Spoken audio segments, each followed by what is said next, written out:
সর্বকালের সর্বশ্রেষ্ঠ বাঙালি জাতির পিতা বঙ্গবন্ধু শেখ মুজিবুর রহমানের সুযোগ্য উত্তরসূরি মাননীয় প্রধানমন্ত্রী শেখ হাসিনার দূরদর্শী ও বলিষ্ঠ নেতৃত্বে বাংলাদেশ আজ বিশ্বের বুকে একটি মর্যাদাপূর্ণ রাষ্ট্র হিসেবে প্রতিষ্ঠা লাভ করেছে। মাননীয় প্রধানমন্ত্রী শেখ হাসিনা শুধু একজন সফল রাষ্ট্রনায়কই নন, অধিকন্তু তিনি একজন মানবিক নেতাও। মানবতার নজির স্থাপনে তিনি আজ সারা বিশ্বে সুবিদিত। বঙ্গবাজার অগ্নিকাণ্ডেও দেশবাসী দরদি ও মমতাময়ী প্রধানমন্ত্রীকে পুনর্বার অবলোকন করেছেন। এছাড়াও তার নেতৃত্বে বাংলাদেশের যোগাযোগ ব্যবস্থার অভাবনীয় সাফল্য রচিত হয়েছে। একই সাথে সংস্কৃতিমনা প্রধানমন্ত্রী শেখ হাসিনার নেতৃত্বে বাংলাদেশের শিল্প সাহিত্য সংস্কৃতি লাভ করেছে অন্য এক মাত্রা। তার উদ্যোগে বিস্তৃত হয়ে চলেছে শিশু কিশোরদের শারীরিক ও মানসিক বিকাশের পরিধি। 2023 সালের 4 এপ্রিল সংঘটিত ভয়াবহ অগ্নিকাণ্ডে নিঃশেষ হয়ে পড়ে সহস্র ব্যবসায়ীর স্বপ্ন। কিন্তু ছাই ভস্যের মাঝেই উঠে দাঁড়ানোর সাহস ও অনুপ্রেরণা যোগান একজন মানবিক প্রধানমন্ত্রী শেখ হাসিনা। তিনি আগুনে পুড়ে যাওয়া ব্যবসায়ীদের যেমন সার্বক্ষণিক খোঁজখবর নিয়েছেন, অনুদান দিয়েছেন, তেমনি তাদের পুনর্বাসনে প্রয়োজনীয় সদয় নির্দেশনাও দিয়েছেন। তার নির্দেশনার প্রেক্ষিতে ঢাকা দক্ষিণ সিটি কর্পোরেশন বঙ্গবাজার নগর পাইকারি বিপণী বিতান নির্মাণের উদ্যোগ গ্রহণ করে। 10 তলা বিশিষ্ট বঙ্গবাজার নগর পাইকারি বিপণী বিতানে থাকছে 5টি সাধারণ সিঁড়ি, 6টি অগ্নিপ্রস্থান সিঁড়ি সহ পর্যাপ্ত অগ্নি নির্বাপন ব্যবস্থা। প্রতিটি ব্লকের জন্য আলাদা আলাদা বাহির ও প্রবেশদ্বার এবং বৈদ্যুতিক যান্ত্রিক কক্ষ।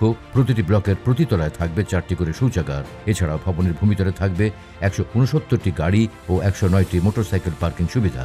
নির্মিতব্য বঙ্গবাজার নগর পাইকারি বিপণী বিতানে অগ্নিকাণ্ডে ক্ষতিগ্রস্ত 2961 জনের সবাইকে পুনর্বাসন করা হবে। শুধু তাই নয়, পুড়ে যাওয়া মার্কেটে ব্যবসায়ীরা 17 থেকে 22 বর্গফুট আয়তনের দোকানে ব্যবসা পরিচালনা করতেন।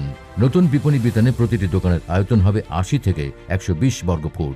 মাননীয় প্রধানমন্ত্রী শেখ হাসিনা দেশি বিদেশি ষড়যন্ত্র ও শত বাধা উপেক্ষা করে নির্মাণ করেছেন পদ্মা বহুমুখী সেতু। বাংলাদেশের গর্ব পদ্মা বহুমুখী সেতু নির্মাণের ফলে দক্ষিণবঙ্গের 21টি জেলার সাথে রাজধানী ঢাকা সহ দেশের অন্যান্য অঞ্চলে যোগাযোগ ব্যবস্থায় নতুন দিগন্ত উন্মোচিত হয়েছে। ফলে বর্তমানে চট্টগ্রাম ও সিলেট বিভাগের 16টি জেলা এবং দক্ষিণাঞ্চলের 21 জেলা হতে আগত বাসগুলোকে ঢাকার অভ্যন্তরে প্রবেশ করেই উত্তরবঙ্গে যেতে হয়। তাই উত্তরবঙ্গগামী বাসগুলোকে যেন আর ঢাকা শহরের অভ্যন্তরে প্রবেশ করতে না হয়, সেজন্য পোস্তাগোলা ব্রিজ হতে রায়ের বাজার স্লুইস গেট পর্যন্ত 8 সারির ইনার সার্কুলার রিং রোড প্রতিষ্ঠায় উদ্যোগ নেয় ঢাকা দক্ষিণ সিটি কর্পোরেশন। উদ্যোগের অংশ হিসেবে প্রথম পর্যায়ে কামরাঙ্গীরচরের লোহার পুল থেকে রায়ের বাজার স্লুইস গেট পর্যন্ত 5 কিলোমিটার দৈর্ঘ্যের 8 সারির সড়ক নির্মাণ করা হবে। এই সড়কের মাঝের 2-2-4 সারি এক্সপ্রেসওয়ে এবং দুই পাশে 2-2-4 সারি সার্ভিস লেন হিসেবে রাখা হয়েছে। প্রকল্পের আওতায় 10 কিলোমিটার নর্দমা, 10 কিলোমিটার পথচারীদের হাঁটার পথ, 3টি উড়াল সেতু, 3টি পথচারী পারাপার সেতু, 2 কিলোমিটার সংরক্ষণকারী দেয়াল, 3টি মসজিদ, 6টি যানবাহন বিরতির স্থান ও 6টি যাত্রী ছাউনি ইত্যাদি অনুষঙ্গ নির্মাণ করা হবে। এতে করে ঢাকা শহরের অভ্যন্তরে বাস, ট্রাক ও পণ্যবাহী যানবাহনের চাপ কমার পাশাপাশি বহুলাংশে নিরসন হবে যানজট। ইট পাথরের এই শহরে নির্মল বিনোদন ও স্বস্তির নিঃশ্বাস নেওয়ার অন্যতম মোহনীয় সৌন্দর্যের এক আধার ধানমন্ডি হ্রদ। জাতির পিতা বঙ্গবন্ধু শেখ মুজিবুর রহমানের স্মৃতি বিজড়িত ধানমন্ডি হ্রদে জাতীয় কবি কাজী নজরুল ইসলাম স্মরণে নজরুল সরোবর নামক উন্মুক্ত বিনোদন মঞ্চ প্রতিষ্ঠা করতে মাননীয় প্রধানমন্ত্রী শেখ হাসিনা সদয় নির্দেশনা দেন। তার নির্দেশনার আলোকে ধানমন্ডি হ্রদের পাড়ে নজরুল সরোবর নির্মাণের উদ্যোগ গ্রহণ করা হয়। নজরুল সরোবরে একটি ঘাটলা, উন্মুক্ত মিলনায়তন, পথচারীদের হাঁটার পথ, গণপরিসর, রেস্তোরাঁ, বসার স্থান, দৃষ্টিনন্দন বাতি, পর্যাপ্ত সবুজায়ন ও শব্দযন্ত্র স্থাপনের পাশাপাশি জাতির পিতা বঙ্গবন্ধু শেখ মুজিবুর রহমান ও জাতীয় কবি কাজী নজরুল ইসলামের স্মৃতিময় মুহূর্ত ও সাহিত্যকর্ম সম্বলিত ফলক স্থাপন করা হবে। ঐতিহাসিক সোহরাওয়ার্দী উদ্যানে 1979 সালে প্রতিষ্ঠা করা হয় কেন্দ্রীয় শিশু পার্ক। সেখানে স্থাপিত 11টি রাইডস ও খেলনা দীর্ঘদিনের পুরনো হওয়ার ফলে বর্তমান বাস্তবতায় তা আর নগরবাসীকে, বিশেষত শিশু কিশোরদের কাঙ্ক্ষিত বিনোদন সেবা দিতে ব্যর্থ হয়ে পড়ছিল। তাই নগরবাসীর কাঙ্ক্ষিত বিনোদন সেবা প্রদানে গ্রহণ করা হয় হোসেন শহীদ সোহরাওয়ার্দী শিশু পার্ক আধুনিকীকরণ প্রকল্প।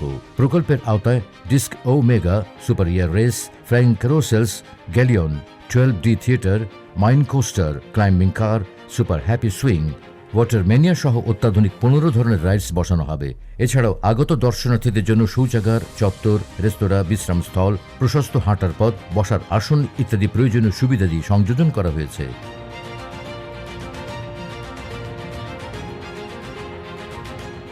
আজকের এই মাহেন্দ্রক্ষণে মাননীয় প্রধানমন্ত্রী জননেত্রী শেখ হাসিনার হাত ধরে বাস্তব রূপ লাভ করছে বঙ্গবাজার নগর পাইকারি বিপণী বিতান। পোস্তগোলা ব্রিজ হতে রায়ের বাজার স্লুইস গেট পর্যন্ত 8 সারির inner circular ring road, Nazrul Sarobar ও হোসেন শহীদ সোহরাওয়ার্দী শিশু পার্ক আধুনিকীকরণ শীর্ষক উন্নয়ন প্রকল্প।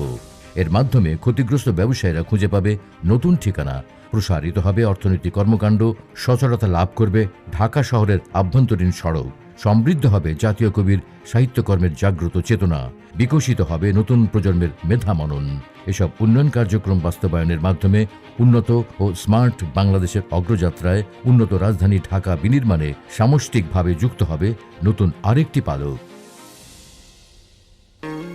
প্রচারে ঢাকা দক্ষিণ সিটি কর্পোরেশন।